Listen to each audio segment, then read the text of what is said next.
ओम शांति। 4 अप्रैल 2021 अव्यक्त बाप दादा के महावाक्य। ओरिजिनल डेट 6 दिसंबर 1987।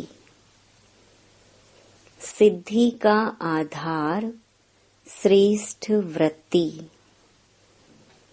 आज बाप दादा अपने चारों ओर के होली हंसों की सभा को देख रहे हैं। हरेक होली हंस अपनी श्रेष्ठ स्थिति के आसन पर विराजमान हैं। सभी आसनधारी होली हंसों की सभा सारे कल्प में अलौकिक और न्यारी है। हरेक होली हंस अपनी विशेषताओं से अति सुंदर सजा हुआ है। विशेषताएं श्रेष्ठ श्रृंगार हैं। सजे सजाए होली हंस कितने प्यारे लगते हैं। बाप दादा हरेक की विशेषताओं का श्रृंगार देख हर्षित होते हैं।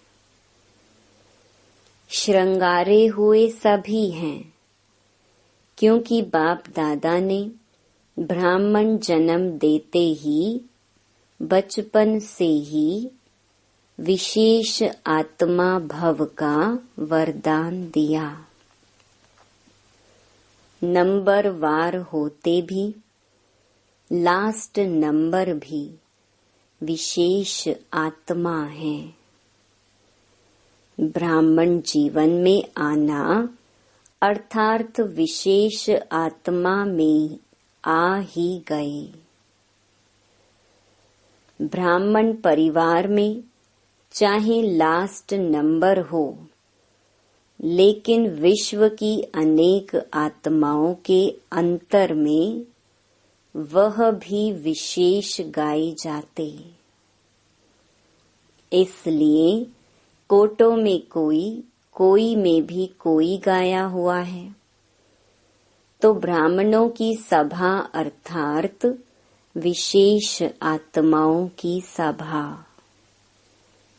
आज बाप दादा देख रहे थे कि विशेषताओं का श्रृंगार बाप ने तो सभी को समान एक जैसा ही कराया है, लेकिन कोई उस श्रृंगार को धारण कर समय प्रमाण कार्य में लगाते हैं और कोई या तो धारण नहीं कर सकते या कोई समय प्रमाण कार्य में नहीं लगा सकते। जैसे आजकल की रॉयल फैमिली वाले समय प्रमाण श्रृंगार करते हैं तो कितना अच्छा लगता है। जैसा समय वैसा श्रृंगार, इसको कहा जाता है नॉलेजफुल। आजकल श्रृंगार के अलग अलग सेट रखते हैं ना, तो बाप दादा ने अनेक विशेषताओं के, अनेक श्रेष्ठ गुणों के कितने वैरायटी सेट दिए हैं। चाहे कितना भी अमूल्य श्रृंगार हो, लेकिन समय प्रमाण अगर नहीं हो तो क्या लगेगा। ऐसे विशेषताओं के, गुणों के, शक्तियों के, ज्ञान रत्नों के अनेक श्रृंगार बाप ने सभी को दिए हैं, लेकिन समय पर कार्य में लगाने में नंबर बन जाते हैं। भल यह सब श्रृंगार हैं भी, लेकिन हरेक विशेषता व गुण का महत्व समय पर होता है। होते हुए भी समय पर कार्य में नहीं लगाते तो अमूल्य होते हुए भी उसका मूल्य नहीं होता। जिस समय जो विशेषता धारण करने का कार्य है, उसी विशेषता का ही मूल्य है। जैसे हंस, कंकड़ और रतन दोनों को परख अलग अलग कर धारण करता है। कंकड़ को छोड़ देता है, बाकी रतन मोती धारण करता है।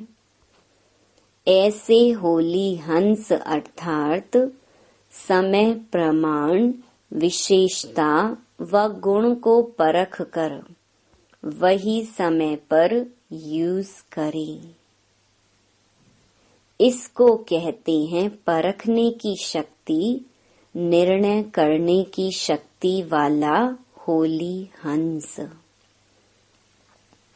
तो परखना और निर्णय करना, यही दोनों शक्तियां नंबर आगे ले जाती हैं।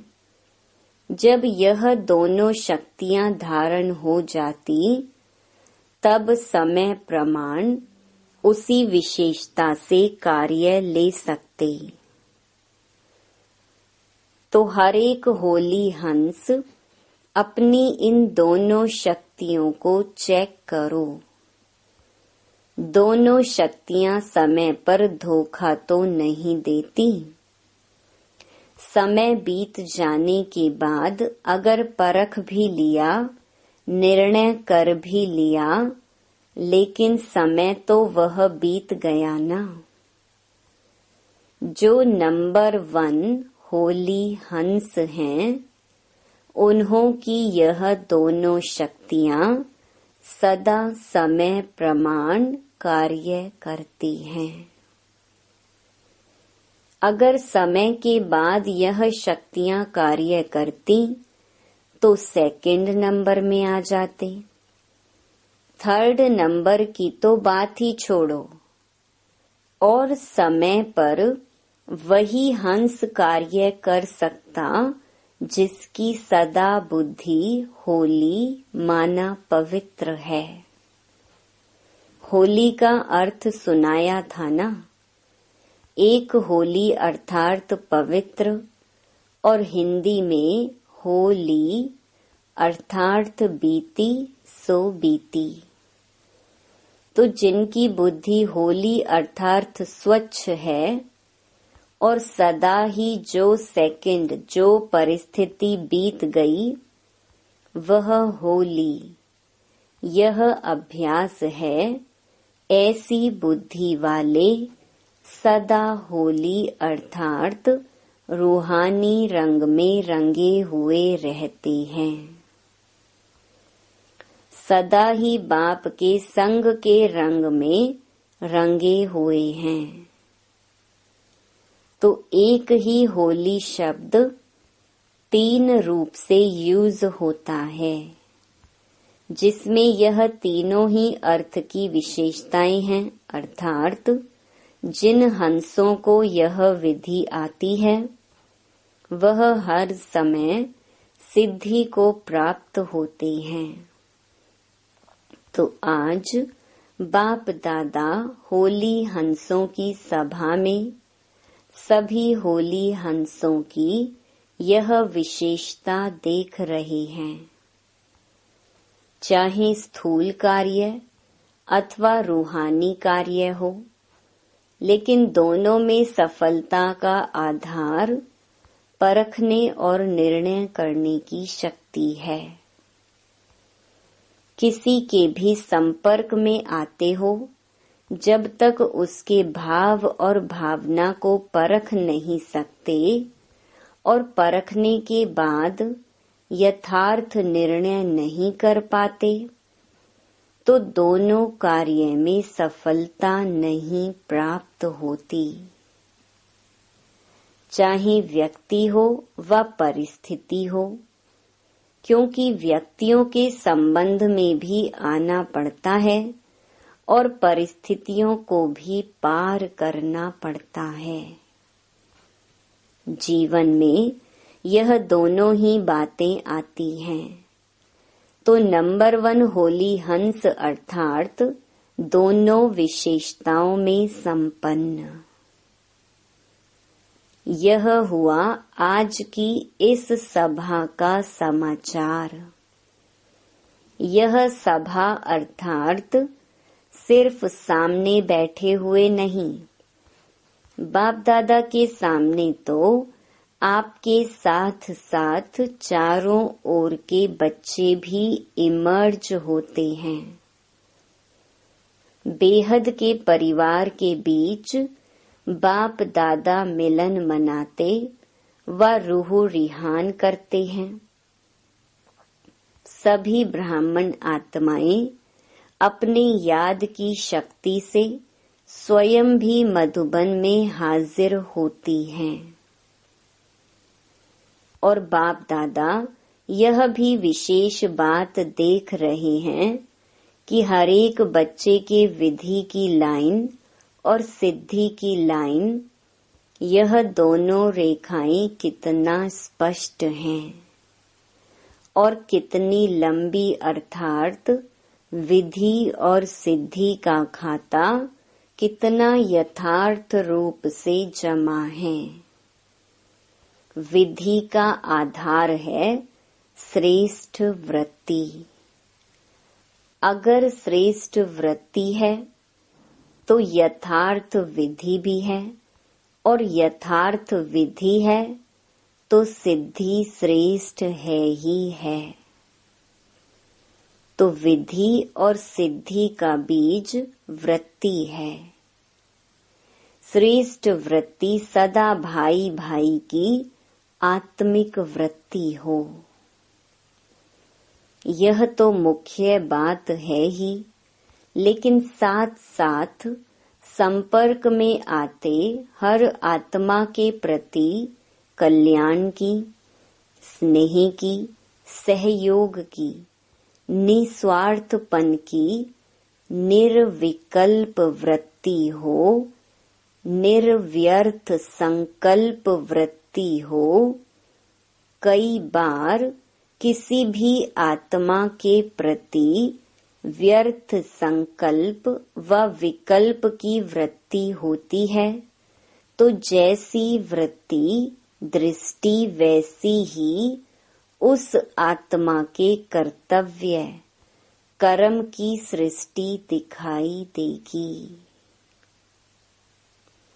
कभी कभी बच्चों का सुनते भी हैं और देखते भी हैं, वृत्ति के कारण वर्णन भी करते हैं, चाहे वह कितना भी अच्छा कार्य करे, लेकिन वृत्ति व्यर्थ होने के कारण सदा ही उस आत्मा के प्रति वाणी भी ऐसी ही निकलती कि यह तो है ही ऐसा, होता ही ऐसा है। तो यह वृत्ति उनके कर्म रूपी सृष्टि वैसा ही अनुभव कराती है। जैसे आप लोग इस दुनिया में आँखों की नजर के चश्मे का दृष्टांत देते हैं।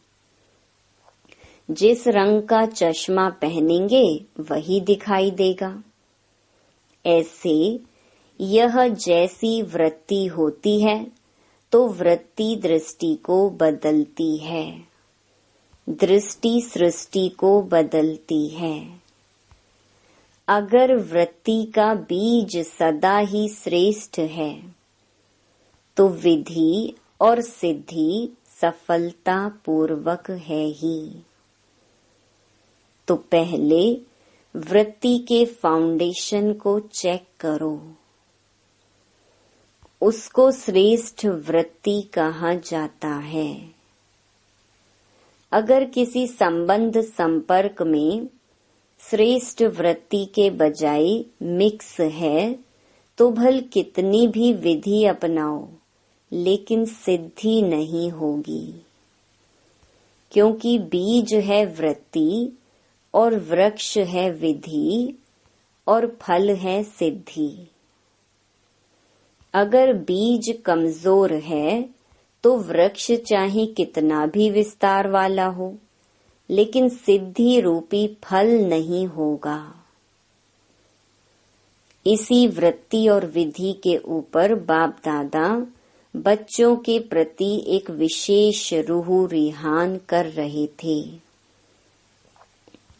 स्व उन्नति के प्रति व सेवा की सफलता के प्रति एक रमणीक स्लोगन रूह रिहान में बता रहे थे।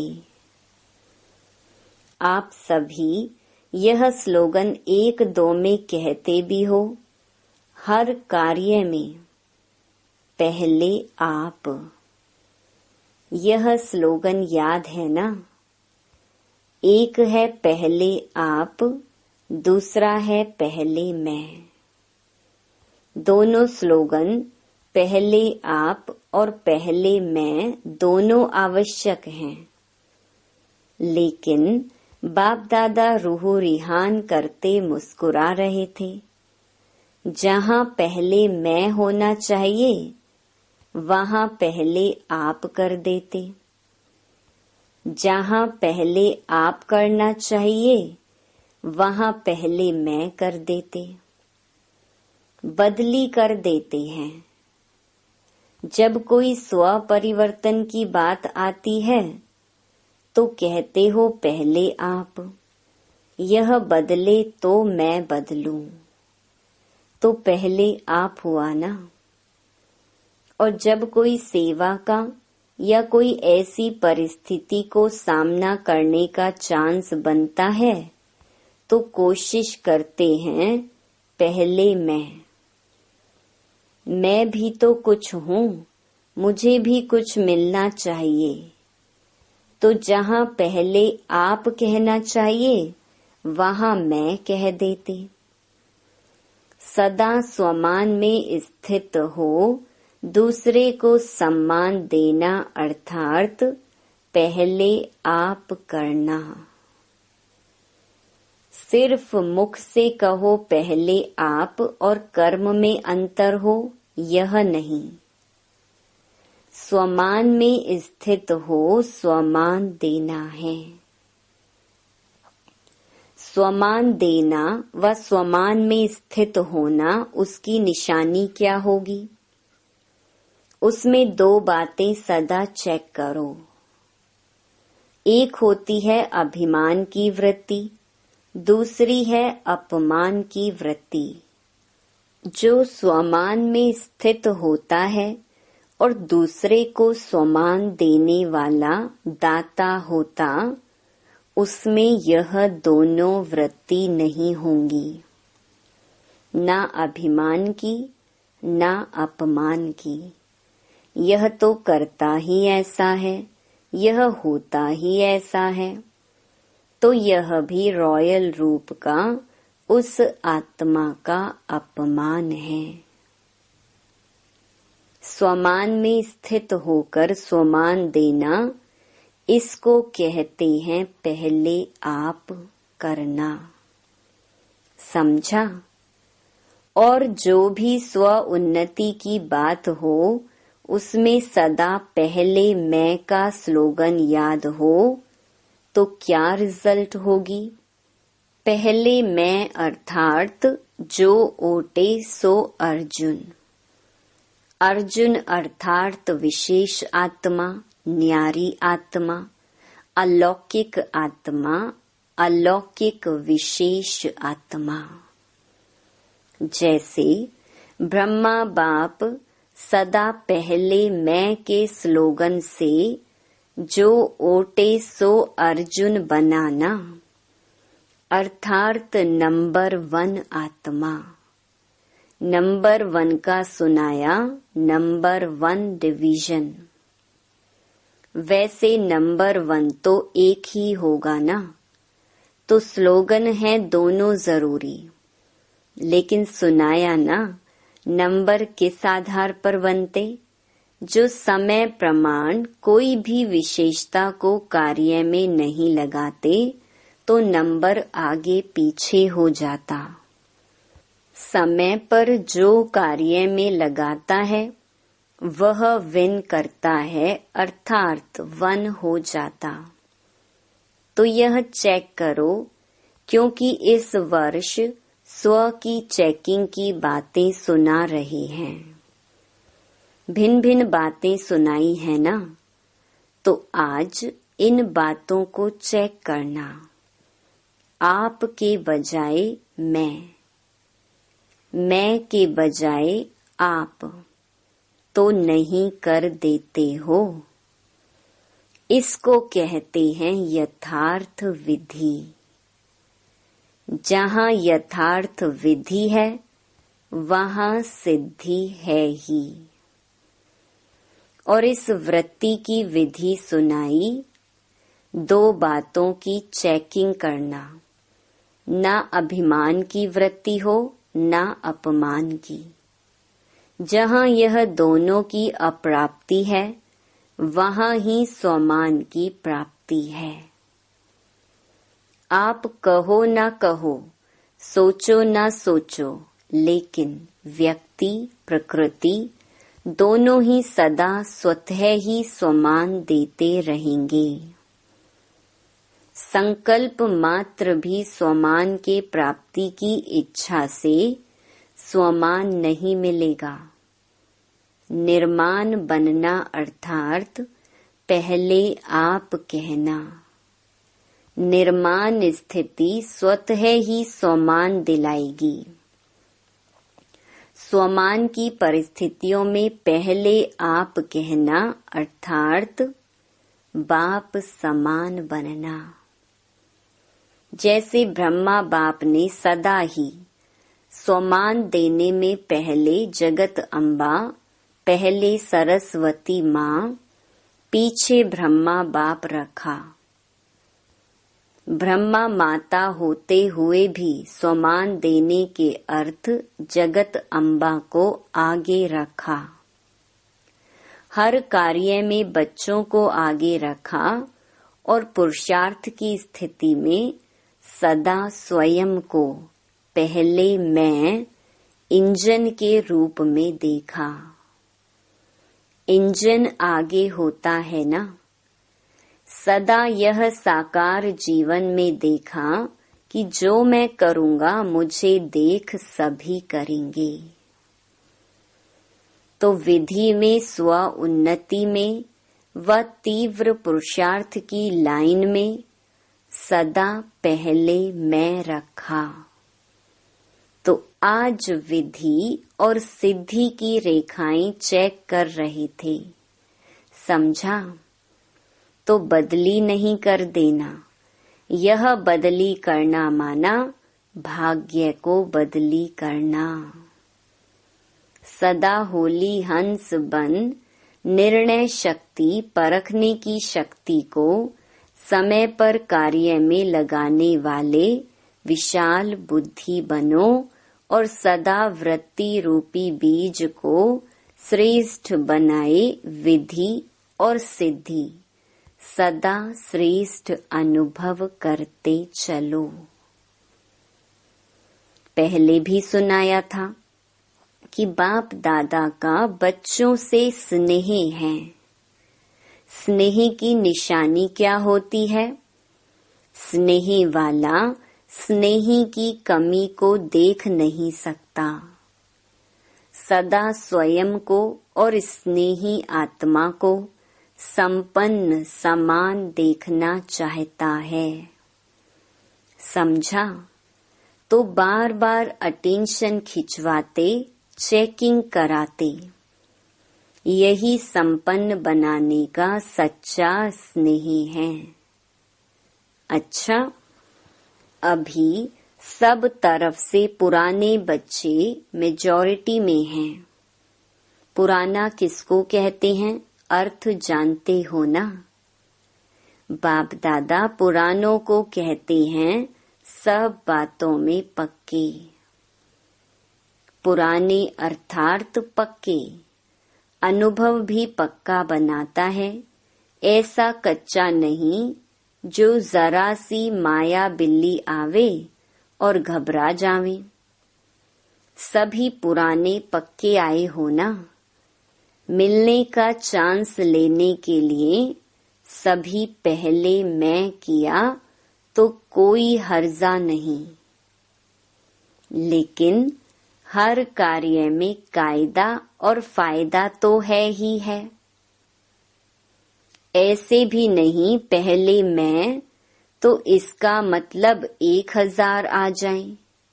साकार सृष्टि में कायदा भी है, फायदा भी है। अव्यक्त वतन में कायदे की बात नहीं, कायदा बनाना नहीं पड़ता। अव्यक्त मिलन के लिए मेहनत लगती है, साकार मिलन सहज लगता है, इसलिए भाग आते हो। लेकिन समय प्रमाण जितना कायदा उतना फायदा होता है।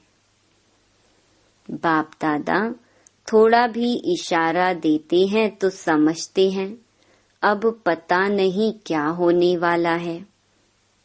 अगर कुछ होना भी होगा तो बताकर नहीं होगा। साकार बाप अव्यक्त हुए तो बताकर गई क्या? जो अचानक होता है वह अलौकिक प्यारा होता है। इसलिए बाप दादा कहते हैं सदा एवर रेडी रहो। जो होगा वह अच्छे ते अच्छा होगा। समझा? अच्छा, सर्व होली हंसों को सर्व विशाल बुद्धि श्रेष्ठ स्वच्छ बुद्धि धारण करने वाले बुद्धिवान बच्चों को, सर्व शक्तियों को, सर्व विशेषताओं को समय प्रमाण कार्य में लाने वाले ज्ञानी तू आत्माएं, योगी तू आत्माएं बच्चों को, सदा बाप समान संपन्न बनने के उमंग उत्साह में रहने वाले संपन्न बच्चों को बाप दादा का याद प्यार और नमस्ते। वरदान, मालिकपन की स्मृति द्वारा हाईएस्ट अथॉरिटी का अनुभव करने वाले कंबाइंड स्वरूपधारी भव। पहले अपने शरीर और आत्मा के कंबाइंड रूप को स्मृति में रखो। शरीर रचना है, आत्मा रचता है। इससे मालिकपन स्वतः स्मृति में रहेगा। मालिकपन की स्मृति से स्वयं को हाईएस्ट अथॉरिटी अनुभव करेंगे। शरीर को चलाने वाले होंगे। दूसरा, बाप और बच्चा शिव शक्ति के कंबाइंड स्वरूप की स्मृति से माया के विघ्नों को अथॉरिटी से पार कर लेंगे। स्लोगन, विस्तार को सेकंड में समाकर ज्ञान के सार का अनुभव करो और कराओ। ओम शांति।